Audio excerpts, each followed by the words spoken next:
오늘 그 같이 읽으신 본문은 이제 개역개정인데, 제가 새번역, 새한글이라는 것으로 이렇게 읽으면서 말씀을 시작하는데, 새한글 성경을 읽어보면 이렇습니다. 복이 있습니다. 불쌍히 여기는 사람들은 그들이 불쌍히 여김을 받을 테니까요. 이제 불쌍히 여긴다는 표현이 있고, 다른 번역들 보시면 이제 자비로운 사람은 복이 있다라는 표현을 쓰는데요. 오늘 같이 나누고자 하는 말씀의 제목이 자비의 반대말 제사입니다. 어떤 면에서 이제 제가 드리고 싶은 이야기가 그 안에 담겨져 있는데요. 사실 이제 그 퀴즈처럼 시작을 해야 되는 거거든요. 자비의 반대말이 뭘까요? 그죠? 보통 자비의 반대말은 이제 무자비, 잔인, 포악하다, 뭐 냉정하다 이런 것들이 생각이 나는데요. 또 어떤 경우에는 자비의 반대말을 정의라고 생각하는 경우도 있는 것 같습니다.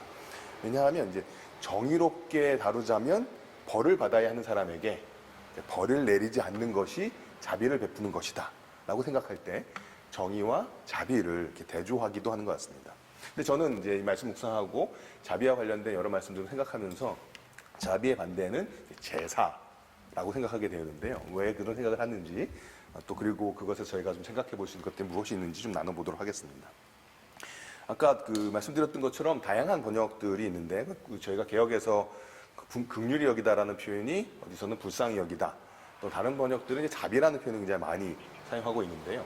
긍휼이라는 단어는 어떻게 보면은 교회 사투리 같은 느낌이 좀 있죠. 그래서 이제 긍휼보다는 이제 자비라는 단어로 오늘 말씀을 좀 나누고자 하는데요. 그리고 실제로 자비라는 단어를 가지고 성경을 찾아보면 성경 전체가 긍휼, 자비 이런 것들에서 어떤 생각을 하고 있는지를 좀 더 잘 볼 수 있는 것 같습니다. 그리고 첫 번째는 자비의 반대는 사실은 이제 슬라이드에 이제 초성 퀴즈가 있는 건데요. 자비의 반대는 지읒, 시읒이다 이렇게 되는 거거든요. 자비의 반대는 지읒, 시읒 뭘까요? 뭐 죄송? 뭐 이런 거. 근데 이제 답을 이미 다 드렸잖아요. 자비의 반대말은 제사다라는 건데요. 사실 일단 자비라는 주제는 마태복음 굉장히 중요하더라고요. 근데 예수님은 아주 특징적으로 자비를 베푸시는 분입니다. 예수님을 향해서 불쌍히 여겨달라고 외치는 사람들이 많이 있잖아요. 그러니까 시각장애자분들이 그랬고 아들과 딸이 아팠던 부모들이 그랬습니다. 그들이 예수님께 불쌍히 여겨달라고 자비를 베풀어달라고 외쳤을 때 예수님께서 고쳐주시죠. 보게 되고 치유를 받습니다. 예수님께서는 마태복음에서는 자비를 베푸시는 분으로 이렇게 잘 제시되고 있는 것 같고요. 또 예수님 베푸시는 자비뿐만 아니라 마태복음 보면 사람들이 베푸는 자비에 관한 본문들이 한 6개쯤 있더라고요. 근데 그 중에서 마태복음 9장하고 12장 본문이 굉장히 많이 관심이 갔습니다. 특별히 마태복음 9장 9절부터 13절은 예수님 마태를 제자로 부르시는 장면이거든요. 마태를 예수님께서 제자로 부르자 바리새인들이 이렇게 묻습니다. 당신네 선생은 왜 세리와 죄인과 어울려서 음식을 먹느냐? 당신네 선생님은 왜 세리와 죄인들과 어울려서 음식을 먹느냐? 이렇게 물어보자 예수님께서 이렇게 답변을 하십니다. 유명한 말씀인데요. 건강한 사람에게는 의사가 필요 없지만 병든 사람에게는 필요하다. 그리고 나서 이런 말씀이 이어집니다. 내가 바라는 것은 자비요 희생제물이 아니다. 공동번역은 조금 더 풀어놨는데요. 내가 바라는 것은 동물을 잡아 나에게 바치는 제사가 아니라 이웃에게 베푸는 자선이다 라고 번역을 했습니다. 여기서 이제 저는 자비의 반대말을 만났다 생각을 합니다. 예수님이 말씀해 주시는 자비의 반대말은 무자비, 잔혹함, 엄격함이 아니라 제사라는 것이죠. 마태복음 이 9장 13절에 나오는 긍휼을 원하고 제사를 원하지 아니하노라, 자비를 원하고 제사를 원하지 않는다, 동물 희생을 원하지 않는다는 말씀은 사실 구약에 있는 말씀이거든요. 호세아서 6장 6절입니다. 마태복음에 보면 이 호세아서 6장 6절을 인용하고 있는 본문이 또 있습니다. 이제 12장인데요. 12장에 보면 안식일에 제자들이 밀밭 사이를 지나가다가 밀 이삭을 잘라 먹습니다. 배가 고팠기 때문인 거죠. 그러자 이제 그 모습을 본 제자들이 안식일을 어겼다라고 비판을 합니다. 그때도 예수님께서 이 호세아서 6장 6절을 인용하시는데요. 나는 자비를 원하고 제사를 원하지 아니하노라 하신 뜻을 너희가 알았더라면 무죄한 자를 정죄하지 않았을 것이다. 안식일을 범하는 것 아니냐라고 따졌던 바리새인들에게 하나님께서 원하시는 것은 제사가 아니라 자비다. 너희가 이 사실을 잘 알았더라면 무죄한 사람을 정죄하지 않았을 것이다 라고 이야기합니다. 이 신약 성경에서 호세아서 6장 6절을 인용하는 구절은 딱 요 두 구절입니다. 마태복음 9장하고 12장인데요. 그러니까 호세아서 6장 6절, 그 다음에 마태복음 9장, 마태복음 12장을 같이 이렇게 생각하면서 한 가지 공통점을 좀 느끼게 됐습니다. 이 마태복음 9장과 12장의 공통점이라면 둘 다 예수님이 식사를 하시는 장면이에요. 근데 누구랑 먹냐 하면 죄인하고 식사를 하십니다. 조금 다르게 표현하면 또 당시 식사를 하시니까 배고픈 사람들이었던 것이죠. 그러니까 예수님과 함께 했던 사람들은 그러니까 죄인 취급을 받던 사람들이었던 거죠. 실제로 9장에서 바리새인들은 예수님과 함께 먹었던 사람들을 그냥 아주 스스럼 없이 꺼리낌 없이 죄인이라고 딱 부릅니다. 너희 선생은 왜 죄인들하고 같이 밥을 먹냐. 그리고 그 본문을 이렇게 그 장면을 전달했던 마태도 어느 정도 그 인식을 공유하는 듯한 느낌까지도 있습니다. 12장에서는 제자들이 안식일을 어겨가면서 밀을 먹었는데 그 이유는 그들이 배고팠기 때문이잖아요. 근데 안식일을 어겼다라고 말하는 건 안식일을 어긴 죄인이라고 고발하는 셈인 거죠. 그러니까 죄인 그리고 배고픈 사람들은 어떤 면에서 굉장히 공통점이 있다는 생각을 좀 해보았습니다. 죄인으로 취급받는 사람들은 어떻게 보면 사실은 죄인이 아니라 그저 배고픈 사람들이라는 거죠. 배고픔이라는 것을 조금 비유적으로 확대해서 생각해 볼 수도 있겠죠. 그러니까 먹는 것뿐만 아니라 뭔가 배고픈, 조금 거창하게 말하면 실존적으로 뭔가 필요가 있는 사람들, 그리고 나의 실존의 그 부족함을 채우고자 하는 사람들을 저희는 배고픈 사람들이라고 이야기할 수 있을 것 같습니다. 그러니까 이것들을 모아서 이제 그림을 하나 그려보면 호세아를 인용하는 마태는 제자들이 배고팠다고 말하고요. 이 호세아서가 인용되는 본문들은 전부 다 소위 죄인 논쟁이라고 부를 만한 본문들인 거죠. 이 사람들이 죄인이냐 아니냐, 왜 죄인하고 같이 먹냐, 안식일 어긴 죄인 아니냐라고 따지고 있는 거죠. 근데 이런 맥락에 인용되고 있는 호세아서 6장 6절은 하나님이 원하시는 것이 제사가 아니라 자비라고 이야기를 합니다. 그러니까 제사, 자비, 자비와 제사, 그 배고픔, 그리고 관련된 죄인 논쟁, 이게 같이 묶여있는 본문들인 것 같습니다. 그러니까 배고픔을 조금 확대해서 생각을 했던 것처럼 제사도 단순히 동물을 잡아서 죽이는 단순 하나의 행위로만 생각하는 것보다 좀 더 넓은 함의가 있는 것 같습니다. 그래서 실제로 독일 성서 공회 주석 성경 같은 경우에는 여기서 얘기하는 하나님이 원하시는, 하나님이 이제 자비를 더 원하시는, 자비랑 대조되는 이 제사라는 건 좀 더 큰 의미, 즉 성전에서 드려지는 제의적인 제사만을 가리키는 게 아니라 형식적인 율법 준수와 제의적인 정교 의식의 바탕을 둔 모든 경건 실천을 가리킨다라고 이야기를 합니다. 단순히 동물 제사뿐만 아니라 율법에 토대해서 뭔가 나를 경건케 하게 하려는 모든 실천들을 제사라는 말로 담아내고 있다는 거죠. 저희가 제사, 넓은 의미의 제사, 즉 그대로 인용을 해보면 형식적인 율법 준수와 제의적인 정교 의식의 바탕을 둔 모든 경건 신천의 토대에서 누군가를 죄인이라고 정죄하게 되는 거죠. 근데 그러한 정죄함을 받는 사람들은 사실 죄인이라기보다 그저 배고픈 사람들일 뿐인 경우가 많다라는 것입니다. 이때 우리에게 요구되는 것은 정죄가 아니라 자비, 필요를 채우는 것인 거죠. 그러니까 배고픈 사람들에게 필요한 것은 죄인이냐 아니냐라는 논쟁이 아니라 그 논쟁을 통해서 뭐가 죄인지 아닌지 또는 죄를 드러내는 게 아니라 실제로 배고픔, 그 필요를 채우는 자비가 필요한 거죠. 근데 문제는 그러니까 바리새인이 문제 제기를 했던 것처럼 이렇게 배고픈 사람의 필요를 채우는 자비가 제사를 부정하는 것처럼 보일 수 있다는 거죠. 그렇기 때문에 고픈 배를 채웠던 제자들은 안식일을 범한 죄인이라고 고발을 당한 것이고 죄인과 식사를 같이 하면 쑥덕거림의 대상이 되는 것입니다. 근데 하나님께서는 그러한 제사가 아니라 자비를 원한다고 말씀하심으로써 배고픈 사람들의 필요를 채우는 것이 어떻게 보면 신앙의 금기를 깨는 것이라 하더라도 다르게 말하면 우리가 알고 있었던 신앙의 정체성을 잃어버린 것 같이 보인다 하더라도 그 사람들의 필요를 채우는 것을 하나님께서는 원하신다라고 말하는 것 같습니다. 사실 이 마지막 문장은 좀 곱씹어 봐야 되는데요. 그렇죠? 기독교의 정체성을 잃어버리는 것 같아 보인다 하더라도 사람들의 필요를 채우는 자비를 하나님께서 원하신다. 이게 모순이고 뭐 좀 좋게 말하면 역설인 거죠. 왜냐하면 결국은 자비를 베풀면서 기독교의 정체성을 잃어버리는 것 같더라도 자비를 베푸는 것을 하나님께서 원하신다면 중간에 잘라 먹으면 기독교의 정체성을 잃어버리는 것을 하나님께서 원하신다라고도 들릴 수가 있으니까요. 그러니까 이 중간에 걸 띄워놓고 이게 읽어보면 굉장히 이렇게 정말 혹은 진짜 뭐 이런 생각이 들 만한 말이 되는 거죠. 그러니까 조금 정확하고 정밀하게 표현할 필요가 있는데요. 그러니까 배고픈 사람들의 필요를 채우는 어떤 행위들은 기독교의 정체성을 깨트리는 것처럼 보일 수 있지만 그거야말로 하나님께서 원하시는 행위이고 그 얘기는 사실상 진짜로 신앙의 정체성을 지키는 것이다 라고 생각을 하게 됩니다. 어떤 행위들은 그거 신앙을 지키는 거 맞아? 저렇게 하면 신앙을 버리는 거 아니야?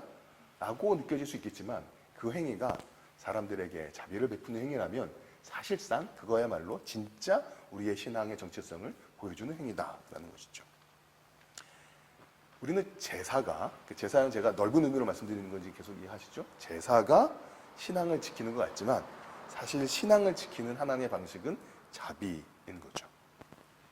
두 번째 나누고 싶은 주제는 하나님의 자비가 불편한 사람들입니다. 자비는 사실 하나님의 매우 중요한, 어떻게 보면 가장 첫 번째 중요한 성품이라고도 말할 수 있을 텐데요. 그래서 출애굽기 34장 6절 같은 데 보면 하나님의 자비를 얘기하는 아주 중요한 구절이 있죠. 자비롭고 은혜롭고 노하기를 더디하고 인자와 진실이 많은 하나님이시다.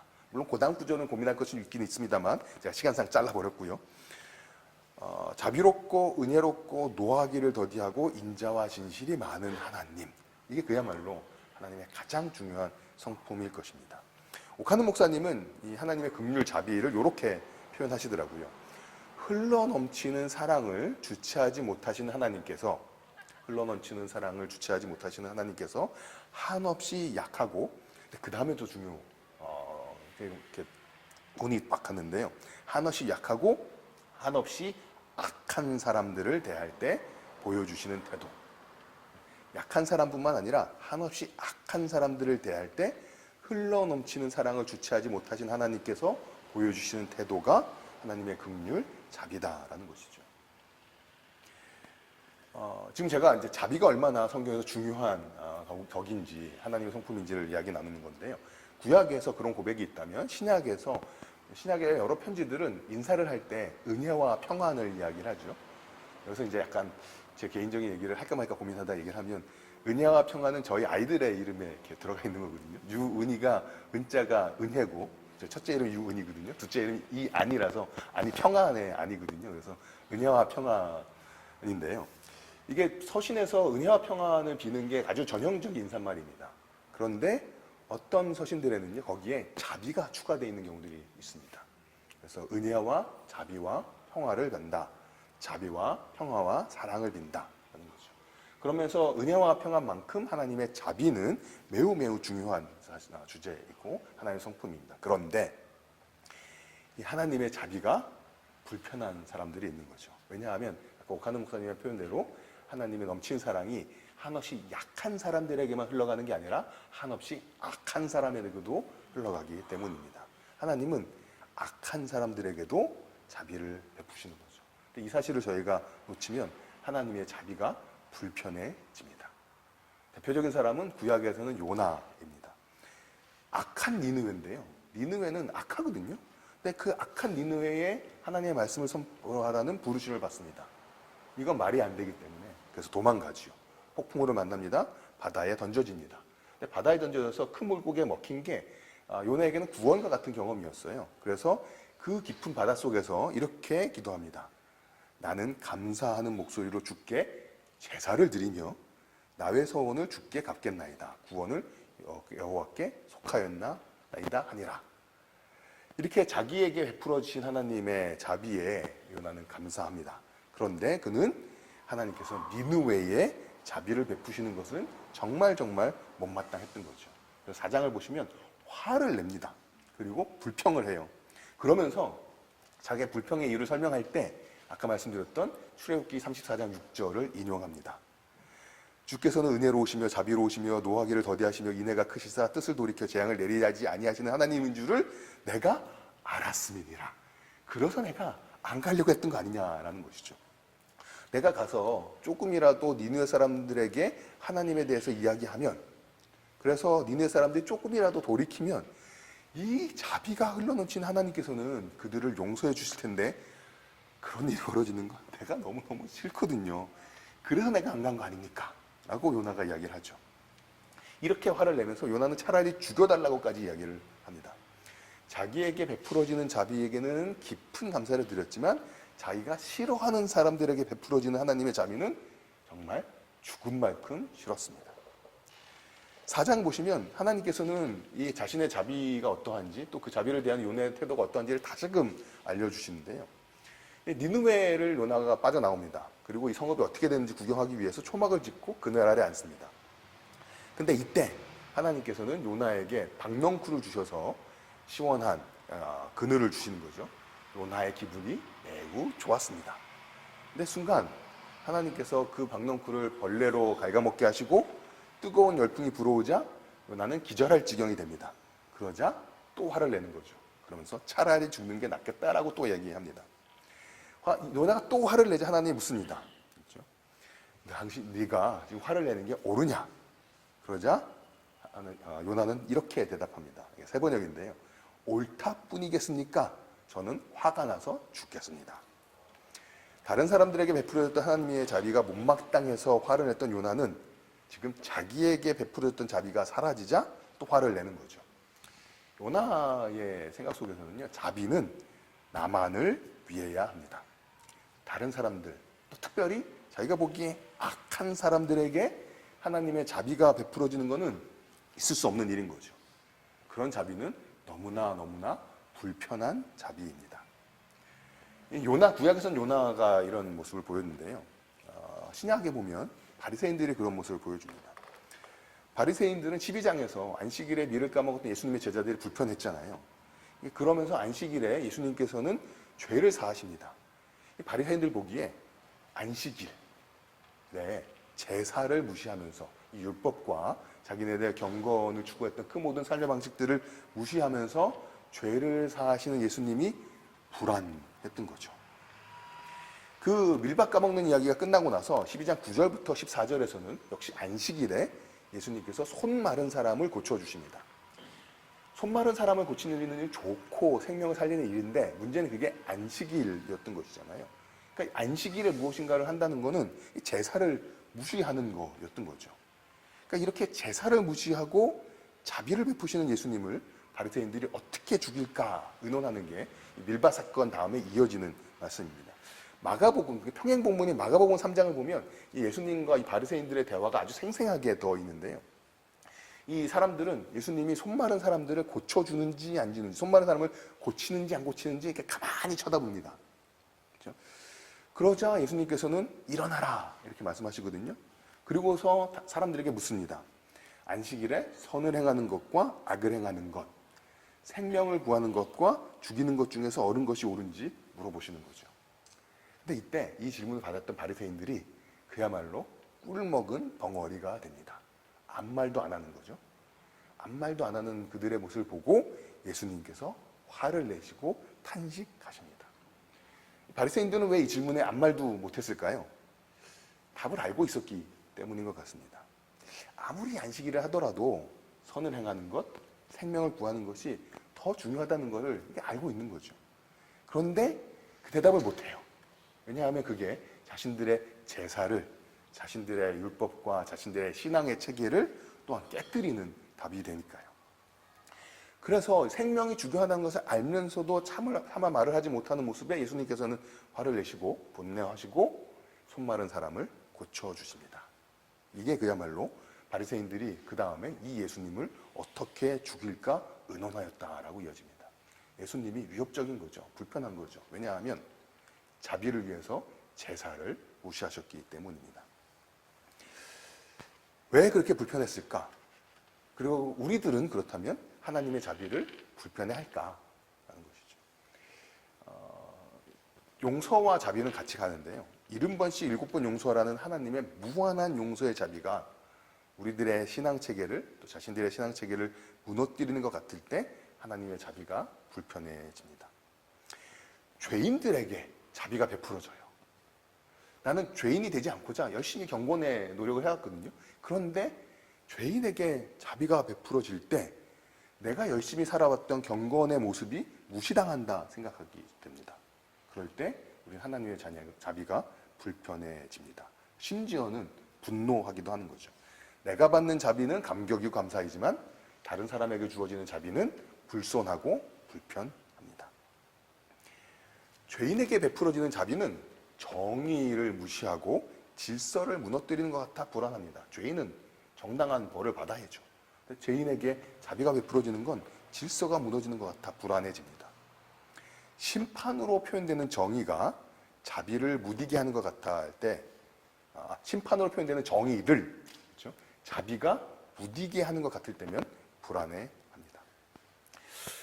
왜 하나님의 자비가 불편할까 또 생각해 봤는데, 또 다른 하나의 이유는 하나님의 자비가 죄인들과 나를 같은 부류의 사람으로 취급하기 때문입니다. 이걸 다르게 표현해 보면 하나님의 자비가 불편한 이유는 자기를 의롭다고 믿고 다른 사람을 멸시하기 때문인 것이죠. 이 표현은 누가복음 18장에 나오는 표현이거든요. 예수님께서는 스스로 의롭다고 확신하고 남을 멸시하는 사람들에게 이 비유를 말씀하시는데요. 잘 아시는 비유죠. 두 사람이 성전에 기도하러 올라갑니다. 한 사람은 바리새인, 다른 한 사람은 죄인의 대명사인 세리. 바리새인이 기도합니다. 하나님 감사합니다. 요나가 드렸던 기도도 감사의 기도거든요. 바리새인도 감사의 기도 드리죠. 이렇게 드립니다.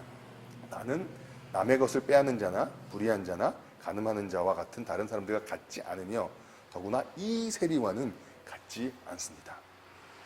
그런데 세리는 멀찍이 서서 성경의 표현을 그대로 읽어보면 하늘을 우러러볼 엄두도 못 내고 가슴을 치며 하나님께 간신히 읊조립니다. 하나님, 이 죄인에게 자비를 베풀어 주십시오.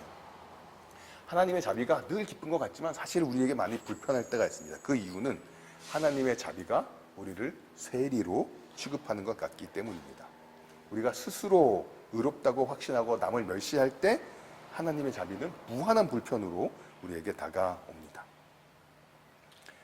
그리고 세 번째는 제사로 자비를 대신하려는 신앙입니다. 사실 이 주제는 굉장히 고민이 많이 되는 주제인데요. 자비에 대해 나오는 마태복음의 그 여러 구절들을 살펴보면 하나님의 자비를 생각할 때 우리가 얼마나 자기중심적으로 생각하는지 굉장히 날카롭게 지적을 하는데요. 어떤 방식으로 지적하냐면 이렇게 얘기합니다. 한마디로 용서하지 않으면 용서가 없다 하고 경고합니다. 자비라는 표현을 쓰자면 사람들에게 자비롭지 않으면 하나님의 자비를 경험하지 못할 것이라고 경고하는 거죠. 마태복음 5장 7절 오늘 말씀도 그렇거든요. 자비를 베푼 사람이 복이 있다. 왜냐하면 그들이 자비를 받을 것이, 경험할 것이다. 베푸는 것이 먼저고 자비를 경험하는 것이 나중인 것이죠. 주기도문도 그렇거든요. 주기도문은 이제 자비라는 표현 나오지 않습니다만 용서라는 주제가 나오죠.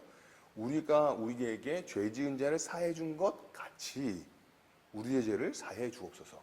우리의 죄를 사해 주달라고 그 간구의 근거가 우리가 우리에게 죄 지은 자를 사해 준 것이라는 얘기합니다. 용서의 순서에 주목해야 되는 거죠. 우리가 다른 사람을 용서하는 것이 하나님께서 우리를 용서하시는 본이 된다고 이야기를 합니다. 이게 저희가 알고 있는 순서를 뒤집어 놓는 게 되잖아요.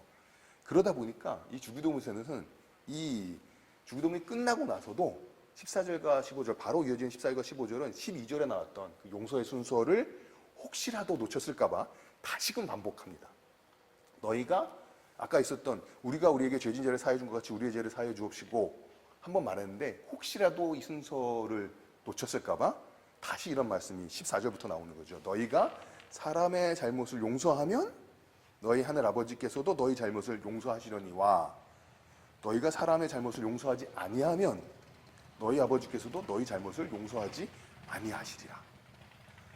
이게 아까 제가 고민된다고 말씀드렸던 이유가 저희가 알고 있었던 용서를 경험하고 용서를 베푼다라는 우리의 신앙의 일반적인 순서를 완전히 뒤집고 있기 때문인 거잖아요. 우리들은 다른 사람을 내가 용서할 수 있으려면 하나님의 용서를 먼저 경험해야 한다라고 생각해 왔죠. 그런데 마태복음 6장은 최소한 쓰여있는 표현에 있어서는 분명히 하는 게 있습니다. 사람 사이의 용서가 하나님의 용서의 토대라는 것이죠.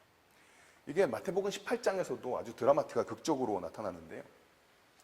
10,000달란트의 빚을 면제받은 사람이 100데나리온 빌려간 사람을 감옥에 가둔 이야기가 나오는 거죠. 10,000달란트하고 한 데나리온이 얼마나 차이가 나는지를 저희가 좀 느낄 필요가 있을 것 같은데요. 여기 한 사람은 10,000달란트 빚이고 여기는 100데나리온이잖아요. 자, 100데나리온, 한 데나리온이 노동자의 하루 품삯이라고 보통 이야기를 합니다. 자, 그러면은 그리고 그 한 달란트는 6,000데나리온이라고 얘기를 하거든요. 자, 그럼 한 데나리온이 하루 입증이면 뭐 300데나리온이 한 1년치 임금이 되잖아요. 그럼 이제 600데나리온이 2년치고. 그죠? 근데 그거가 10,000달란트가 되니까 2년을 만을 해야 되는 거예요. 20년에 만이 되는 거죠. 그러니까 이게 20만 년을 일해야 버는 게 10,000달란트입니다. 이게 그래서 제가 계산을 해봤거든요. 시간이 없어서 이거 할까 말까 고민했는데 그래서 계산했으니까 그 20만 년을 일하면 얼마를 벌 수 있냐 하면 BC주 기준으로 얘기하면 최저 시급이 17.4불이니까요. 뭐 일주일에 뭐 30시간에 40시간 정도를 일하고 52주를 일한다 그러면 최저 시급이 1년에 한 3만 불 정도 나오는 것 같습니다. BC주에서.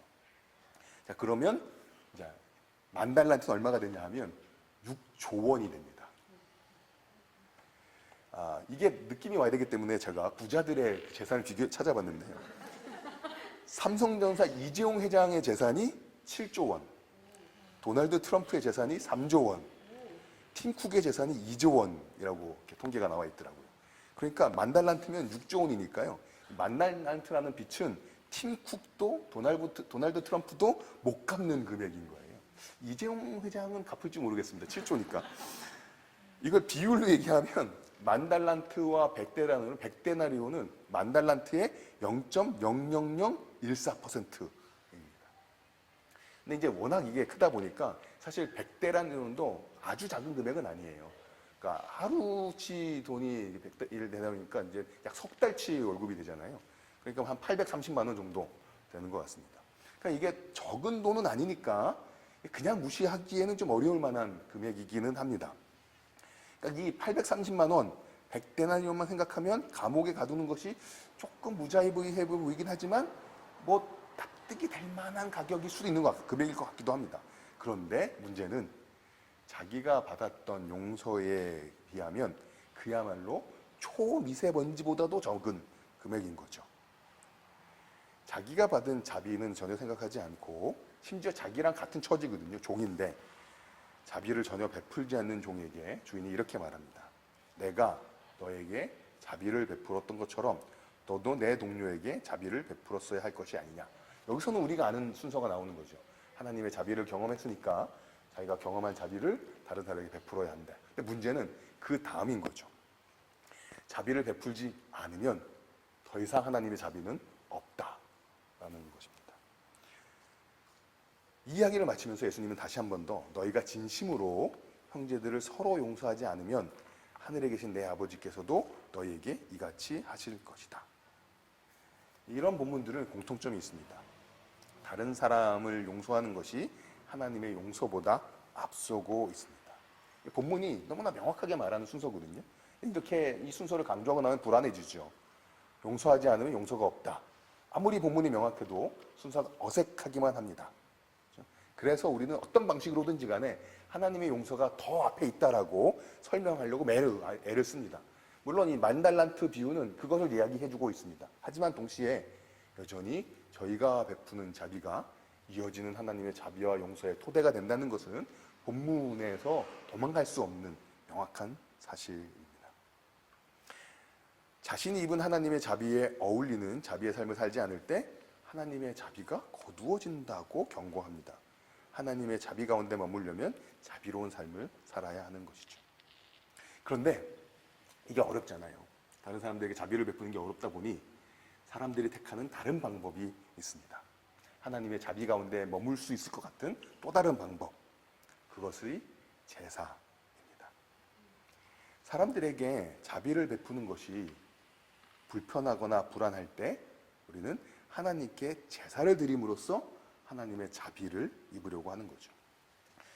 죄인으로 보이는 사람들이 있습니다. 여러 가지 우리가 신앙적인 관습과 기준과 봤을 때 죄인 같아요. 죄인이에요. 그런데 사실은 그저 배고픈 사람들 뿐인 경우가 많은 것이죠. 그런데 그런 사람들에게, 그런 분들에게 자비를 베풀지 않으면서도 하나님의 나를 향한 자비는 놓치고 싶지 않거든요. 나를 향한 하나님의 자비는 경험하고 싶습니다. 그럴 때 우리가 택할 수 있는 다른 길이 사람을 향한 자비가 아닌 하나님을 향한 제사입니다. 지금식으로 말하면 예배라고 말할 수 있겠죠. 하나님께 드리는 제사, 즉 수직적인 예배가 수평적인 자비를 대신할 수 있다고 생각하게 됩니다. 제사를 가지고 자비를 퉁치려고 하는 거죠. 이럴 때 제사는 자비의 반대말이 됩니다. 물론 제사는 원래 하나님의 자비와 용서를 구하는 목적이 있긴 하지만 제사로 자비를 대신하려는 것은 제사를 오용하는 것입니다. 그래서 예수님은 분명하게 말씀하시는 거죠. 제사를 통해 하나님을 달래는 것이 아니라 사람을 자비롭게 대하는 것이 하나님의 자비를 경험하는 길이다. 오늘 기도해 주실 때 깜짝 놀랐는데요. 여기서 이제 제가 메가서 6장 6절 7절 말씀을 또 가서 나누려고 했거든요. 한국 사회와 한국 교회를 여기서 이렇게 생각해 보았는데요. 우리는 한국 교회, 한국 사회, 우리들의 신앙은 하나님의 자비가 필요하다고 느껴질 때 그 자비를 어떻게 얻어내려고 하냐 하면, 받으려고 하냐 하면 더욱더 정성껏 예배를 드림으로 하나님의 자비를 경험하려고 합니다. 하지만 그러면서 함께 살아가는 배고픈 사람들에게는 관심이 없고 자비를 베풀기는커녕 배고픈 사람들을 죄인이라고 정죄하고 혐오하는 것이죠. 이때 하나님이 진짜 원하시는 것이 무엇인지를 말씀해 주신 것이 미가서 6장 6절과 7절입니다. 이 말씀 보시면 어떻게 제사를 드리면 하나님이 기뻐하실까? 막 사람들이 고민해요. 그래서 6장 6절 보시면 내가 무엇을 가지고 하나님께 나갈까? 뭘 드릴까? 이것저것 드릴 예물들을 고민합니다. 천천의 수양, 만만의 강물, 심지어 내 영혼의 열매, 내 몸의 열매, 자녀까지 드려볼까? 하고 어떻게 하면 하나님께서 기뻐하시는 제사를 드릴까? 막 고민을 합니다. 그때 하나님께서 이렇게 말씀하시는 것이죠. 여호와께서 내게 구하시는 것은 오직 정의를 행하며 인자를 사랑하며, 자비라는 단어인 거죠. 겸손하게 하나님과 함께 행하는 것이 아니냐. 여기 나오는 인자가 자비이고요. 흥미로운 건 여기서는 자비와 정의, 공의가 반대말이 아닌 것이죠. 함께 할 수 있습니다. 정의를 행하는 것과 자비를 사랑하는 것이 같이 갈 수 있다고 이야기를 하는 것입니다. 그런데 제사로 자비를 대신하려는 사람들은 자비를 이해하는 것 같아도 결국은 마지막 순간에는 정의의 이름으로 자비를 내버립니다. 그리고 정죄의 도를 끝까지 놓지 않습니다. 오늘 다루는 본문이 너무 많긴 한데 이제 3페이지 남았거든요. 그러니까 마지막 본문입니다. 저는 이 자비를 이해하는 것 같으면서도 마지막 순간에는 정의의 이름으로 함께 가야 되는 자비가 있는데 정의의 이름으로 자비를 내버리고 정죄의 도를 끝까지 놓지 않는 장면을 요한복음 8장에 대한 우리의 묵상과 적용해서 만나게 되는 것 같습니다. 요한복음 8장은 간음하다가 현장에서 잡힌 한 여인이 예수님 앞에 서는 장면인데요. 가만히 생각하면 좀 이렇게 이상합니다. 왜냐하면 간음은 남자와 여자가 함께 하는 일이잖아요. 그러니까 현장에서 잡았다면 남자도 분명히 있었을 텐데 남자는 어디 간 데 없고 여자만 끌려와 있습니다. 예수님이 그 여인을 앞에 두고 땅바닥에 손가락으로 뭔가를 쓰십니다. 그러자 사람들이 막 다구쳐 물어요. 그러자 예수님께서 땅에서 몸을 일으키시면서 이렇게 말씀하십니다. 유명한 말씀이죠. 너희 가운데 죄가 없는 사람이 먼저 이 여자에게 돌을 던져라. 그리고 예수님이 땅에다가 뭔가를 다시 쓰십니다. 그런 사이에 나이가 많은 사람부터 한 사람씩 그 장면을, 그 현장을 떠나갑니다. 그리고 마침내 아무도 남지 않습니다. 그러자 예수님께서 여자에게 이렇게 말씀하시죠. 나도 너를 정죄하지 않는다. 성경에 나와 있는 그 본문들 중에서 정말로 가장 극적인 용서의 장면일 텐데요. 여기까지는 아주 감동적입니다. 그런데 우리는 이 사건이 용서로 끝나는 것을 참지 못하는 것 같습니다. 왜냐하면 예수님께서 정죄하지 않는다는 말씀을 하시고 이 말씀을 하나 더 하시거든요. 가서 이제부터 다시는 죄를 짓지 말아라. 요 얘기를 꼭 짚어야 우리는 마음이 시원해지는 것 같거든요. 이 본문을 이야기할 때 나도 너를 정죄하지 않는다 라는 이야기가 끝나지 않고 이 얘기를 나누면 근데도 예수님은 그 다음에 꼭 그래도 다시는 죄를 짓지 말라고 얘기하지 않으셨습니까? 라고 우리는 꼭 얘기를 하고 싶은 거죠. 그걸 짚어내야만 마음이 시원해지고 그 마지막 말을 빠뜨리면 뭔가 큰일 나고 균형이 안 맞는다고 생각하는 것 같습니다. 근데 왜 그럴까 생각해 봤는데요. 이런 마음이 숨겨져 있는 거 아닌가 싶었습니다. 결국 너는 여인에게 하는 말인 거죠. 너는 다시 죄를 지을 사람이잖아. 이번에는 봐줬지만 또 죄를 지으면 그때는 자비를 기대하지 않는 게 좋을 거야. 너는 가서 다시는 죄를 짓지 말라라는 그 말씀을 끝까지 붙잡는 건 결국은 돌을 던지고야 말겠다는 것이죠. 근데 진짜로 돌을 차마 던지지 못하고 물러갔던 사람들이 진짜로 양심의 가책을 느꼈다면 다시는 죄를 짓지 말라는 말씀이 여자에게 적용될 것이 아니라 자신들에게 적용돼야 되는 말씀으로 들렸어야 할 것 같습니다. 왜냐하면 이 죄를 짓지 말라는 말씀은 그야말로 모든 사람에게 적용되기 때문인 것이죠. 물러갔던 사람들도 더 이상 짓지 말아야 하는 죄가 있었습니다. 그래서 저는 이 본문 앞에서 또 우리가 살면서 우리가 죄인이라고 우리 스스로를 죄인이라고 고백한다면 앞에 있는 여인이나 나나 똑같은 죄인이라고 고백한다면 우리의 몫은 돌을 내려놓고 물러가는 것까지 라고 생각하게 예수님이 말씀하시는 거죠. 나도 너를 정죄하지 않는다. 더 이상 죄를 짓지 말라는 말씀은 나에게. 저는 이것이 복음이라고 생각합니다. 제사로 대신할 수 없는 자비의 복음인 거죠. 오늘 나눔을 정리하겠습니다. 제가 이 팔복을 읽게 되는, 그러니까 공부하게 됐던 가장 첫 번째 저의 동기는 제가 한국 기독교가 우리 한국 기독교인이 세계관이라는 이름으로 어떤 거를 추구하고 고민해야 될까라는 문제의식이었는데요. 그 중에서 제가 제안한 것 중에 하나가 우리는 혐오의 율법이 아니라 환대의 복음을 추구해야겠다라는 생각을 했었는데요. 그야말로 예수님은 땅에다가 뭔가를 쓰셨잖아요. 자신의 손가락으로 혐오와 정죄의 율법이 아닌 환대와 자비의 복음을 이 땅에 쓰시는 것이죠. 나를 의롭다 여기고 다른 사람을 멸시하며 사람을 향한 자비를 대신하려고 하나님께 제사를 드린다면 그것은 혐오의 율법의 제사일 수밖에 없어 보입니다. 그리고 그런 제사는 결코 자비를 대신할 수 없습니다. 그런 제사는 자비의 반대말일 뿐인 것이죠.